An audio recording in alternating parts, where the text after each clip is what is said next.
And more pay at the top of the UW chain. So where will the next chancellor's paycheck rank?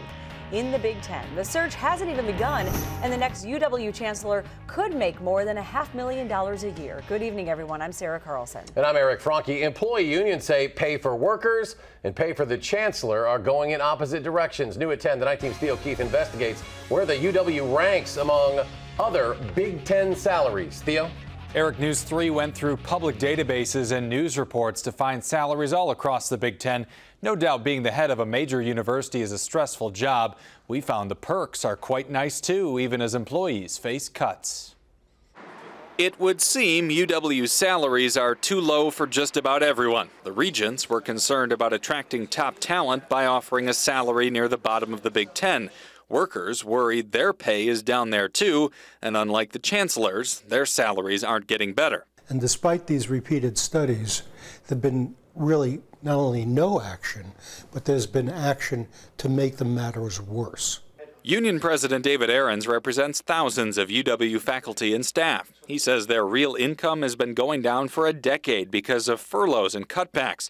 The situation at other Big Ten universities is mixed, but high pay for the people who head those schools is universal. UW's next chancellor could be fifth among the Big Ten's 11 public institutions, not including Northwestern, which is private.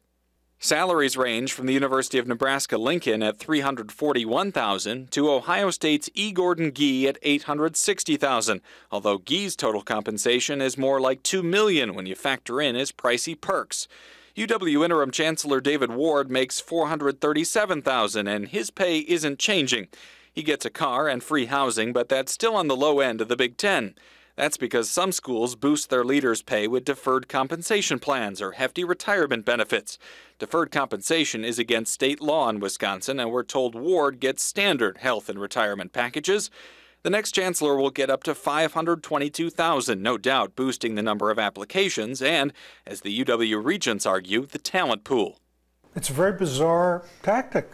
Union President Ahrens says the incoming chancellor will have work to do to smooth things over with employees over this.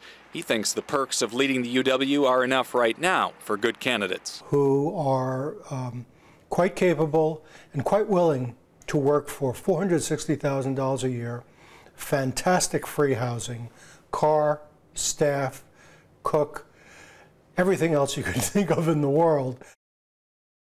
A UW system spokesman says the new pay is right in line with what chancellors make at peer universities. UW's pay was last increased in 2008, and other schools have since raised theirs, he says. Just to confirm, though, David Ward's salary is not going up from this, and not all of this new salary comes from tax dollars. $100,000 of the chancellor's salary right now comes from the UW Foundation. No, wait, Theo, we understand there's a search firm involved here, too, and they get a little bonus off this, too, right? They do, yeah. The headhunters that work with the UW get an amount equal to 1/3 of the new chancellor's salary. This is a $60,000 salary increase, so the search firm would get some $20 grand more out of this as well. All right, Theo Keith tonight. Theo, thanks. Yep.